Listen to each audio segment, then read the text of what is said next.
Hey, you there, stranger. Yeah?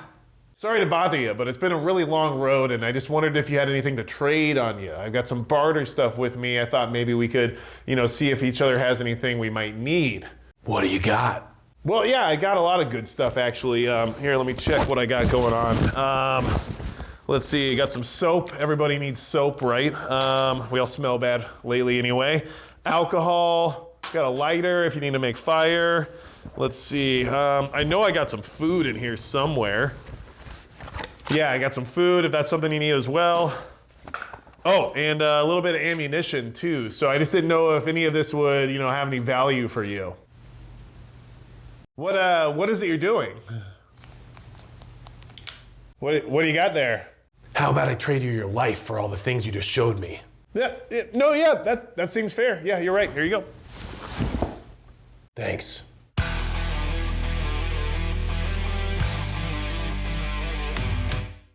Hey everybody, it's Magic Prepper, and today we're talking about how bartering won't work post-SHTF the way you think it will. There's a lot of reasons why we don't rely on the barter system today, and it's something we need to talk about in the preparedness community because bartering is often considered what we'll have to rely on post any type of disaster situation. And I even have videos about barter items that would be good to have on hand in case trading ever became a necessity. But this is something we have to discuss now because if you don't put the right steps into place before all of this exists in the future, then you're not going to be able to get the things that you need. And in fact, you're probably going to find yourself inheriting more risk than what you actually need to sign up for. And if you're worried about avoiding the dangers of a post-SHTF environment, which we all expect to see at some point in time, then hit the subscribe button below because honestly, these things are worth talking about and worth planning for now. So, understand that bartering has failed in many ways. So let's talk about why it won't work, especially in the way that a lot of us think it will. When it comes to the two wayward travelers meeting on the apocalypse road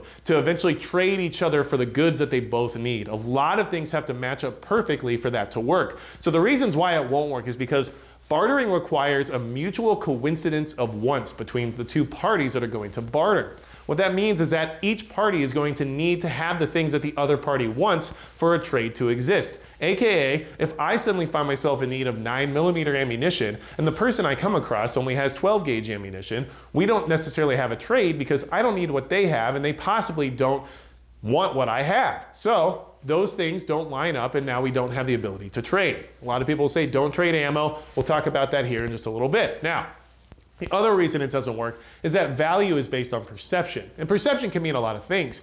Post-apocalyptic environment, perception is going to actually move into the realm of desperation more often than not. When someone perceives you as being desperate, the value of what they have suddenly goes much higher.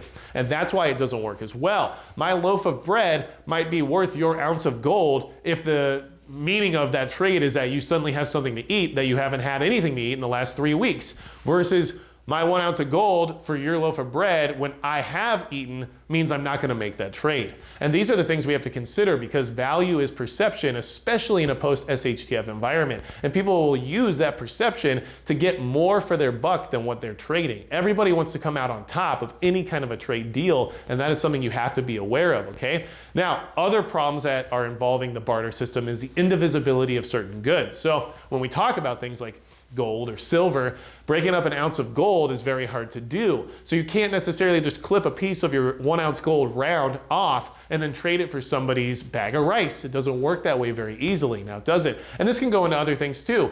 Maybe somebody has a cow for trade, but they can't just give you 1/4 of the cow and then maintain the life of the cow. So therefore you either have to take the whole cow or no cow. And then do you even have enough of a trade to acquire an entire cow?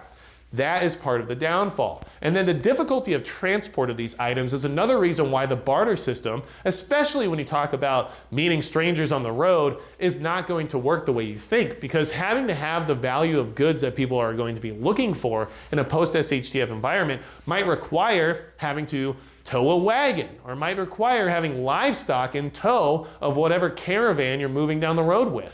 And there's a lot of danger that's inherent with that action.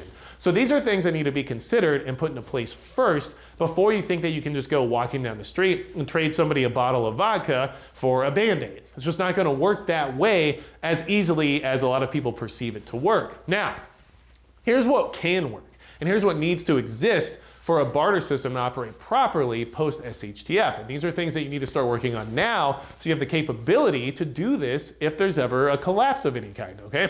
First off, you need to have a big enough system, right? A big enough trade system in place where enough traders can congregate into a certain area where everybody will have something that somebody else may want, which then allows for a chain of trades if need be. If someone says, I need eggs, and you have clothes, but somebody over there has eggs and needs clothes, now that trade can happen via 3 different parties. But otherwise, without that large enough trade network, those 2 trades won't work because all I have is clothes and all you need is eggs. That is why a large system and a congregation of traders has to exist for the barter system to actually be successful in the sense of people getting what they actually need. Now, the other thing to keep in mind is that a pre-establish of a community that you can trust and that is safe is going to make the barter system actually work long term. Having yourself inserted into your community to where people know you and know what you have to offer can help build that barter system into what it needs to be for a long-term sustainment model. So that being said, if you have a community where somebody grows oranges and then down the road someone else grows apples, well, now we can trade oranges for apples and have a sustained system. Whereas the other person down the road has dairy cows and then now can trade milk. And now suddenly people are able to have oranges, apples, and milk, all based on whatever value is determined for each item. And that is exactly how barter is really going to work. On the road, the wayward traveler idea of a lone wolf meeting up with another lone wolf and then being able to trade items to get exactly what it is they need is very, I'm going to say, naive and also unlikely. That is not a good thing to plan for, to prepare for in the sense of how you're going to barter. The real way to consider bartering during an SHTF event is going to be that pre-established community of trustworthy individuals that you know you're going to be getting your money's worth from and that you're going to be providing for, and that'll all be done in a safe environment where people aren't going to weigh out whether or not the risk to try to take what you have is worth the reward based on the fact that you're not going to be able to trade for what each other needs anyway. So I thought this was a good conversation to have because a lot of emphasis is put on the barter system and a lot of people talk about it, but not a lot of people talk about why it doesn't work and why we don't use it right now and why it has failures in many ways of actually being a sustainable system. But at the end of the day, if it's what we have to rely on, we will. And right now, it actually thrives pretty well, but that's because of modern communication. The ability to have the internet and social media for people to network and talk to each other and provide trades, whether or not it's of goods or services, is easily done using things like social media. But without that network of communication, without that broad reach to find people who have the things that each other needs, it's going to be much more difficult to accomplish. So I wanted to make sure that you are aware that yes, having those barter items are a good idea and having them available for that potential trade scenario could be helpful. But make sure that if you think the barter system is something you're going to rely on, you already have people in mind that you'll likely be trading with. So you can establish that community, build that trust, and have a safe environment to make those transactions when that time comes, because otherwise it will be very dangerous to approach anybody in a post-SHTF environment with the idea of offering them valuables and then hoping that they also have valuables worth trading for and that nothing suspicious will happen during said transaction, which I think we all know is very unlikely.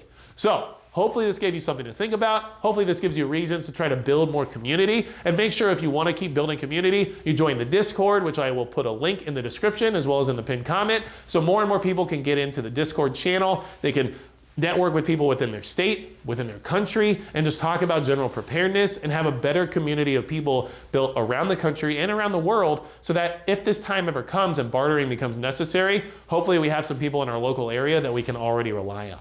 And that is the key to making this whole thing work. So without anything else to say about bartering and why it won't work the way you think it will in SHTF, that's going to be it for Magic Prepper.